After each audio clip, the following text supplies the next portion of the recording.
दोस्तों, आज हम सिंह लग्न की कुंडली के बारे में जानकारी प्राप्त करने वाले हैं। सिंह लग्न की कुंडली एक ऐसी कुंडली है जिसमें कि कारक ग्रहों की संख्या 4 होती है। सूर्य, मंगल, बृहस्पति और बुध।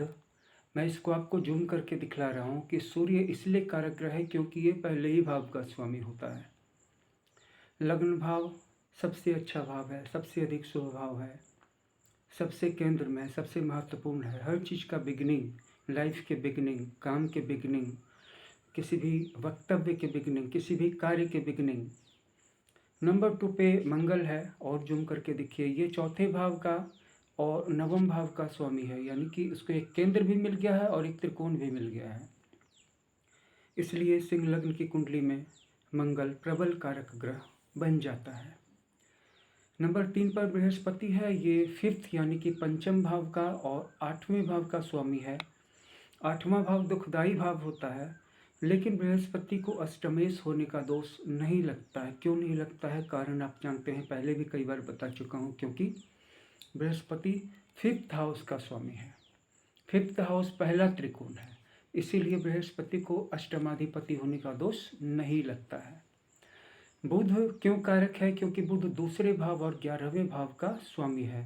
दूसरा भाव धन देने वाला भाव है, सेविंग वाला भाव है, जबकि 11वां भाव इनकम स्ट्रीम का है, आय का है, लाभ का है। तो इन कारणों से बुध भी इसमें कारक ग्रह ठहर जाता है। तो सिंह लग्न में कारक ग्रहों की संख्या कुल मिलाकर के हो जाती है 4। सूर्य, मंगल, बृहस्पति और बुध। अब इस कुंडली में यानी सिंह लग्न की कुंडली में मारक ग्रहों को भी देख लें, जिनकी संख्या होती है 2। पहले पे शनि है जो कि छठे और 7वें भाव के स्वामी हैं। छठा भाव दुखदाई भाव है और 7वां भाव भी मारक भाव है। तो 2 अशुभ भावों के स्वामी होने के कारण शनिदेव इस कुंडली में प्रबल मारक ग्रह बन जाते हैं।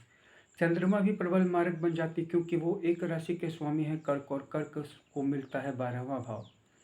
12वां भाव भी अशुभ भाव है, ऐसे लॉस के बारे में बताता है जिनको कि वापस गेन नहीं किया जा सकता है। गेन करने में आधी से ज़्यादा उम्र लोगों की बीतती देखी है, पूरी उम्र बीत जाती है, लेकिन गम सालता रहता है, लेकिन लॉस का मेकअप नहीं होता है, लॉस रिस्टोर नहीं होता है।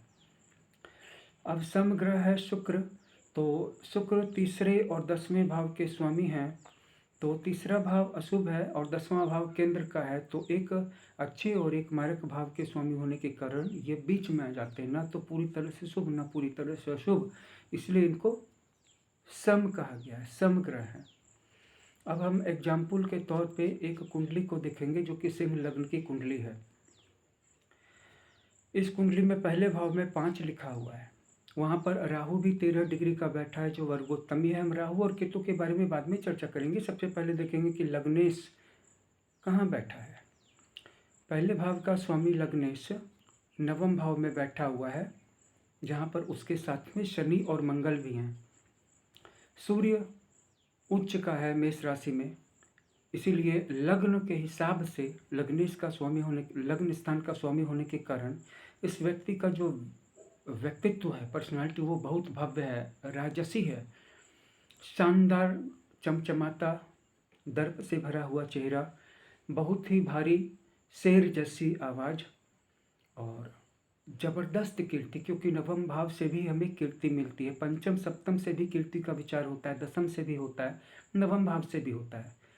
और क्योंकि सूर्य इसके लग्नेश हैं, इसलिए इस व्यक्ति में छल कपट से बचने की तो युक्ति है, लेकिन किसी दूसरे के खिलाफ छल कपट इनको आता ही नहीं है। बहुत मजबूत पर्सनैलिटी हैं, बहुत ही एक प्रसिद्ध उभरते हुए एनजीओ को चलाते हैं। अभी स्टूडेंट हैं, 1998 का इनका जन्म है और अभी भी अनमैरिड है। अभी भी इन्होंने डबल एमए किया है और पीएचडी कर रहे हैं और नेट यूजीसी की तैयारी कर रहे हैं और अभी सक्सेसफुली एक संस्था चला रहे हैं और साइड में जॉब भी कर रहे हैं और काफ़ी व्यस्त रहते हैं। पूरे भारत के अलग अलग राज्यों, प्रांतों, शहरों, महानगरों में घूमते हैं, लोगों की मदद करते हैं, समाज सेवा करते हैं और बहुत एक्सट्रीम पॉपुलैरिटी का लेवल इन्होंने अभी हासिल कर लिया है मात्र, जबकि इनका जन्म अभी 1998 का है, 1998 का जन्म है। तो लग्न में लग्न में राहु बैठा है और लग्न का स्वामी नवम भाव में बैठा है, जहाँ पर कि इसके साथ शनि और मंगल भी बैठे हुए हैं। मंगल अपनी ही राशि में है लेकिन अस्त हो गए हैं, शनि शत्रु की राशि में है, तो शनि इनके भाग्य को थोड़ा रोकने का काम कर रहे हैं। शनि और मंगल दोनों एक दूसरे के विरोधी हैं, तो जहाँ एक और इनके सपोर्टर्स की संख्या हजारों में है, वहाँ इनके विरोधी भी कुछ कम नहीं है, जो अकारण इनकी उन्नति तरक्की से या इनकी प्रतिष्ठा से जलते हैं, इनके व्यक्तित्व से जलते हैं। और जैसा कि मैंने देखा है पर्सनली कि इनसे इनसे जलने वालों की संख्या भी कम नहीं है, और वो भी तब जबकि इन्होंने किसी का कुछ नहीं बिगाड़ा है, जब जहाँ तक है भलाई की है। और सिंह लग्न होने के कारण इनमें एक क्वालिटी और भी है कि इनका मित्र या इनके साथ का कोई अगर इनके सामने देखते देखते रातों रात ओवरनाइट मिलियनियर बन जाए, करोड़पति अरबपति बन जाए या किसी बहुत बड़े पोस्ट पे पहुंच जाए, इनको जरा सा भी फर्क नहीं पड़ता, जरा सा भी दुख नहीं होता, उल्टा खुशी ही होती है। और ये बात सिर्फ सिंह राशि या सिंह लग्न में विशेष रूप से पाई जाती है, क्योंकि बाकी राशि आत्महीनता का शिकार हो जाती हैं, जलन में पड़ जाती हैं, दुखी हो जाती हैं, ग्लानि में चली जाती हैं, जबकि वो उसका कर्म है और ये आपका कर्म है। जो आपको मिला है ये आपका कर्म है, जो उसको मिला वो उसका कर्म था। तो यहाँ पर अगर हम किसी की उन्नति या तरक्की से जलते हैं, दुखी होते हैं, तो हम अपना कर्म और खराब करते हैं। ये इनमें नहीं है। इनके सामने वाला साथ वाला कितने लोग बहुत ऊपर उठ गए, लेकिन इनकी मित्रता सबसे बनी रही, लेकिन इनको मैं पर्सनली जानता हूँ, इनको किसी से जलन नहीं हुई। अब रह गई बात कि इनका जो दूसरा कारक ग्रह मंगल है, जो चौथे भाव का स्वामी है और नवम भाव का स्वामी है, तो चौथा भाव भी घर का है, जमीन का है, नवम भाव भी जमीन जायदाद का है, प्रॉपर्टी का, उत्तराधिकार का है। उसका स्वामी मंगल नवम भाव में ही अस्त है। देखिए अस्त है, MA लिखा है, उसके ऊपर में एक एरो का निशान बना है। तो अस्त होने के कारण इनको पर्सनली ये अगर किसी और की भलाई करना चाहते हैं तो इनको काफ़ी ज़्यादा ज़मीन या फंड डोनेशन में मिल जाती है, लेकिन इनका अपना अभी तक कोई काम नहीं बन पाता। जब ये पर्सनली कुछ करना चाहेंगे तो वहाँ पे रुकावट आ जाती है। ये इन्होंने पर्सनली मुझे बताया भी है। और इसके साथ साथ ये देखिए कि इनका जो ये दूसरा भाव है, जहाँ पर 6 लिखा हुआ है, कन्या राशि, और फिर 11वां भाव जहाँ पर कि 3 लिखा हुआ है, मिथुन राशि, तो इन दोनों भावों का स्वामी दूसरा भाव धन का होता है, सेविंग का, और 11वां भाव इनकम स्ट्रीम का होता है। इन दोनों का स्वामी बुध है, और बुध बैठा है अष्टम भाव में शुक्र के साथ। मीन राशि में बुध नीच का हो जाता है, जिसके कारण कि ये कितना भी पैसा कमाते हैं, सेविंग नहीं कर पाते हैं, और जो भी इनके पास आता है वो बंट जाता है। किसी की मदद कर देंगे, कहीं किसी को प्रॉमिस किया है दे देंगे, और बार बार धन की कमी के कारण इनको बार बार आसमान से उतर करके ज़मीन पे बार बार आ जाना पड़ता है। जबकि ऐसा नहीं है। इनके पिताजी तो अब है नहीं, इनकी माता जी एक शिक्षिका हैं सरकारी स्कूल में। तो जैसा कि मैंने बताया कि इनके दसम भाव का स्वामी जो शुक्र है वो अष्टम भाव में चला गया। ये बहुत कुछ बताता है कि अष्टम भाव कैसा काम करता है शुभ ग्रहों के लिए। इनके पिताजी अब नहीं है, लेकिन चौथे भाव का स्वामी मंगल एक केंद्र का स्वामी होके एक त्रिकोण में पड़ा हुआ है। तो केंद्र का स्वामी होकर त्रिकोण में जाएगा तो उसको रॉयल ऑफिसर बनना ही बनना है। इनकी माता एक टॉप क्लास की शिक्षिका हैं, अच्छी सैलरी है, लेकिन क्योंकि मंगल अस्त है इसलिए उनको सैलरी संबंधी समस्याओं से जूझना भी पड़ रहा है। यानी कि एक अच्छी पोस्ट भी है लेकिन काफ़ी समय से सैलरी रुकी हुई है, कुछ विभागीय परेशानी है, परीक्षा संबंधी परेशानियां हैं, तो जिसके कारण कि सुख के साथ साथ दुख का अनुभव हो रहा है। और अस्त है तो माता इनकी अकेली हैं, उनके पति अब रहे नहीं। तो आप देख सकते हैं कि जन्म कुंडली झूठ नहीं बोलती है। अब बात कर लें इनके पंचम भाव की, तो पंचम भाव का स्वामी सप्तम भाव में बैठा हुआ है। तो जब पंचम का स्वामी सप्तम में बैठे तो ये प्रेम विवाह का योग बनता है।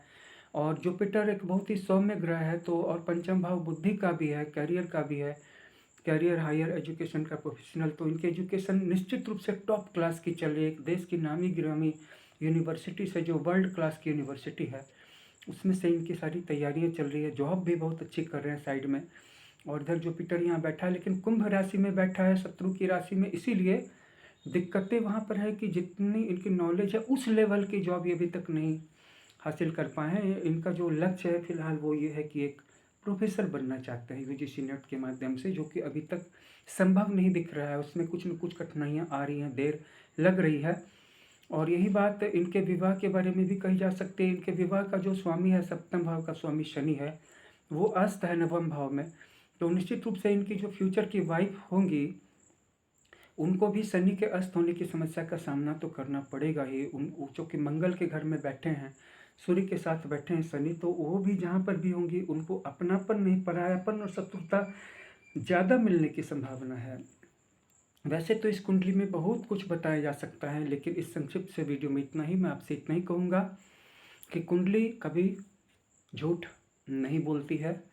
अगर आप भी अपने भविष्य के बारे में विस्तार से जानना चाहते हैं तो हमारे हर शॉर्ट्स में और हमारे हर फुल वीडियो के डिस्क्रिप्शन में व्हाट्सएप नंबर दिया हुआ है, वहाँ पे आप अपनी बर्थ डिटेल्स सेंड कर सकते हैं। ये एक पेड सर्विस है, बहुत ही नॉमिनल मार्जिनल चार्जेस हैं जो कि आपको कहीं पर भी नहीं मिलेगी। इतनी लो चार्जेस हम ज़्यादा से ज़्यादा लोगों को अपनी सर्विस देने की कोशिश कर रहे हैं, और आप भी इस वीडियो को ज़्यादा से ज़्यादा शेयर करके ज़्यादा से ज़्यादा लोगों को लाभान्वित करने की कोशिश कीजिएगा। इस वीडियो को लाइक कर दीजिएगा, शेयर कर दीजिएगा, ये आपका एक बहुत ही अच्छा कर्मा हो जाने वाला है। तो स्वागत है हमारे इस चैनल पे, इसको सब्सक्राइब करके आज ही हमसे जुड़ जाइए। धन्यवाद।